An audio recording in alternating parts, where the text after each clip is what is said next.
Ce n'est pas un conte de fées, un Big Bang.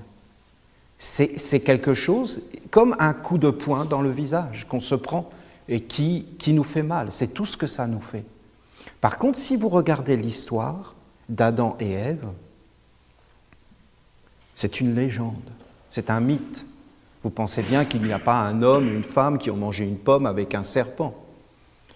Mais en vérité, cette histoire cache nos origines.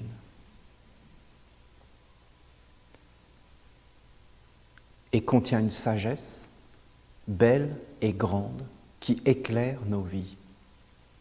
Alors bien sûr, les hommes n'ont plus ce savoir, parce que nous sommes en train de perdre les légendes. Et en fin de compte, nous perdons nos origines. Car rien ne peut mieux expliquer nos origines que cette histoire d'Adam et Ève. Histoire universelle, parce que dans toutes les traditions, dans tous les peuples, et notamment dans les peuples premiers, vous aurez toujours cette histoire d'Adam et Ève, même s'ils ne s'appellent pas Adam et Ève. Ils s'appellent avec des autres noms, mais c'est toujours des ancêtres. Et la vie est venue des ancêtres. Et il y a une continuité. Je ne suis pas sur la terre pour rien. Je suis sur la terre pour arriver à un aboutissement. Et il n'y a pas que moi. Il y a des ancêtres derrière moi, beaucoup d'hommes, beaucoup de femmes qui ont parlé, qui ont prié, qui ont cherché. Et la vie est collective. Il y a une respiration collective. Et nous vivons avec les morts, avec leur mémoire, avec la tradition, avec le côté des ancêtres. C'est très important cette conscience, parce que nous sommes en train de la perdre aujourd'hui. Nous entrons dans une fausse individualisation, mais nous ne savons plus qui nous sommes, d'où nous venons, quelles sont nos racines et qu'est-ce que nous avons à faire sur la terre. C'est quoi que nous avons à faire sur la terre? Et c'est quoi le message de nos grands-pères et de nos grands-mères? Parce que bientôt les jeunes diront « mais les grands-pères, les grands-mères n'ont aucune sagesse, c'était des débiles, c'était des êtres complètement idiots, des primitifs. » Mais non, c'est loin d'être des primitifs. Et les êtres qui ont marché sur ces terres, même avant que le blanc vienne, étaient loin d'être des primitifs. Et ce n'est pas parce que les hommes ne connaissent pas Internet ou qu'ils ne connaissent pas la science moderne qu'ils sont des primitifs.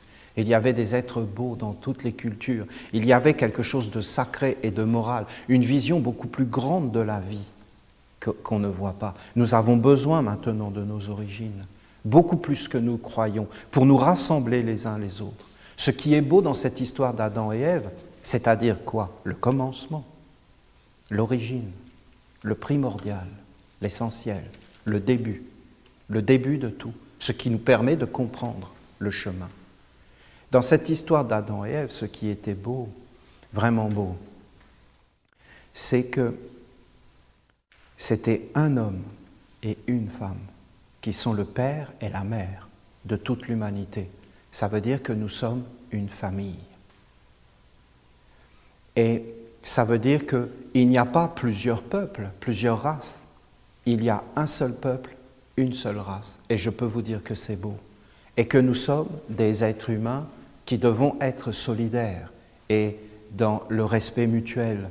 Et qu'il n'y a pas un être qui est supérieur à un autre être, mais qu'en réalité, nous sommes des frères et sœurs, que nous devons nous entraider. C'est bien souvent dans la facilité, quand les enfants sont des enfants gâtés, qu'il y a les conflits. Mais dans la difficulté, alors les êtres ont le sens de la vie.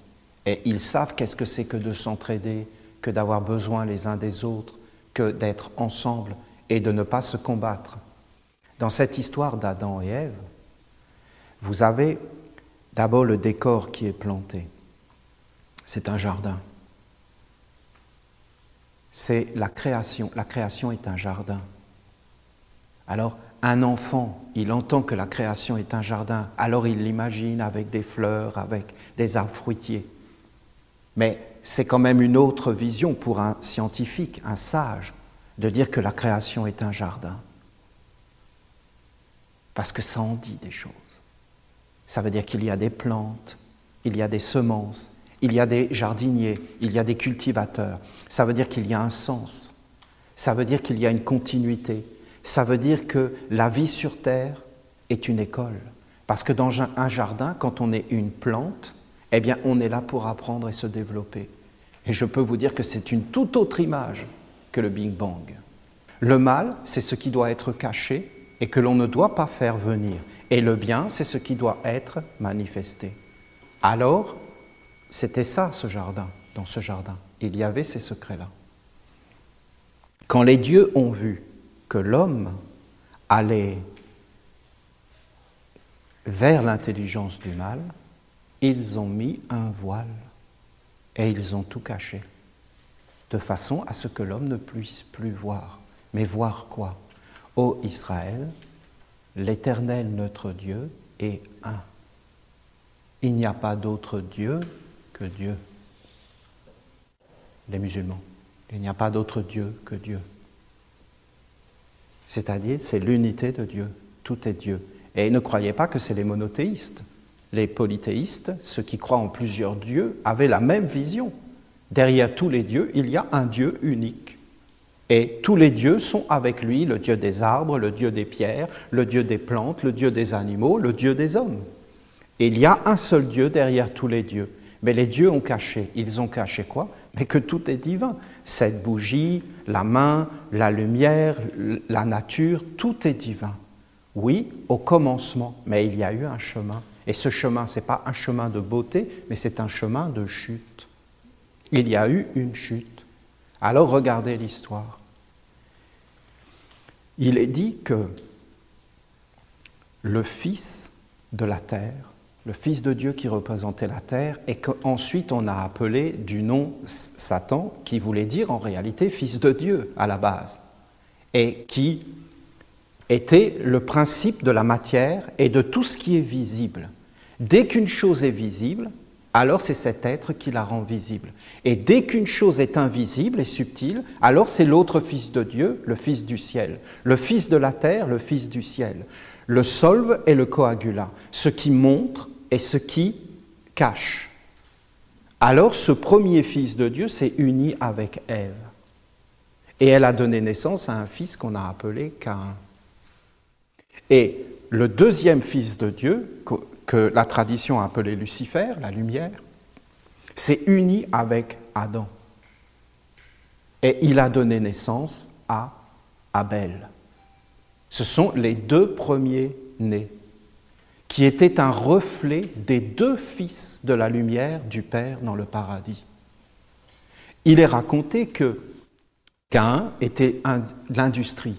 Lui, ce qu'il a fait, c'est que là où l'Éternel faisait quelque chose, lui, il faisait la même chose. Caïn était un créateur. Il disait, Caïn, je serai un créateur, comme le Père. Je serai comme le Père, un créateur. Et Abel, lui, il disait, je serai un serviteur de mon Père. C'était un idéaliste, un religieux. C'était deux humanités.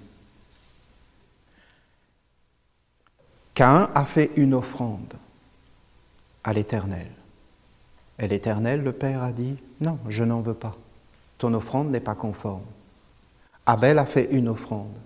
Et l'Éternel a dit, ton offrande est la bienvenue. Vous savez, une offrande, c'est comme tu fais à manger à tes invités, et tes invités te disent, ce n'est pas bon. Ou alors tes invités te disent, c'est bon. Alors tu es invité. Alors toutes les portes sont ouvertes. Tu es un. Caïn a été rejeté, mais pas réellement. On lui a dit, ton travail n'est pas bon, tu dois te redresser. Et il n'a pas supporté le côté d'être vexé. Et voilà que non seulement il vivait dans la peur, dans le mensonge, dans la séparativité, mais voilà que la jalousie a commencé à arriver, voilà que de vouloir l'ambition, d'être le plus grand, d'être le plus fort, l'orgueil. Qu'est-ce qu'a fait Caïn? Il a tué son frère Abel. L'Éternel lui a dit, tu files un mauvais coton. Tu n'es pas sur le bon chemin. Tu n'es plus dans l'origine, le commencement. Tu es en train de te faire des commencements sans arrêt. Vous savez, c'est l'Éternel présent. Sans arrêt, tu te fais un commencement. Non, tu n'as perdu le fil. Et là, ton commencement n'est pas bon. Et tu vas récolter ce que tu sèmes. Et bien sûr, il a tué Abel. Alors cette légende des fratricides, mais elle est universelle. Ce n'est pas que Caïn et Abel. Dans toutes les traditions, dans tous les peuples, vous retrouvez la même légende. Regardez la légende d'Osiris et de Seth. Ces deux frères. L'un représente la matière, l'autre représente la lumière. C'est deux lignées. Et vous avez cette légende qui est répandue, mais partout, chez les aborigènes, en Chine, chez les Inuits, partout il y a cette légende, Romus et Romulus, les deux frères qui ont constitué Rome. Tout le temps, vous avez cette légende de deux frères fratricides. Et il y en a un qui tue l'autre. Seth tue Osiris. Et Osiris ne peut plus vivre sur la terre. Alors il devient le royaume des morts. Et il attend les êtres dans le royaume des morts. Et qui prend le contrôle sur la terre? Seth. Qui prend le contrôle sur la terre? Les fils de Caïn. Les fils de Caïn prennent le contrôle sur la terre. Ils sont punis par l'Éternel, qui leur dit « Vous serez en exode, vous serez en exil, vous n'aurez plus de terre, vous ne serez que de passage, vous gagnerez votre pain à la sueur de votre front, mais il y aura une protection sur vous. » Et vous avez l'humanité qui est tombée au niveau du visible et de la matière. Et vous avez une humanité qui a perdu le contact avec tout ce qui était en haut, tout ce qui était céleste. Alors la légende dit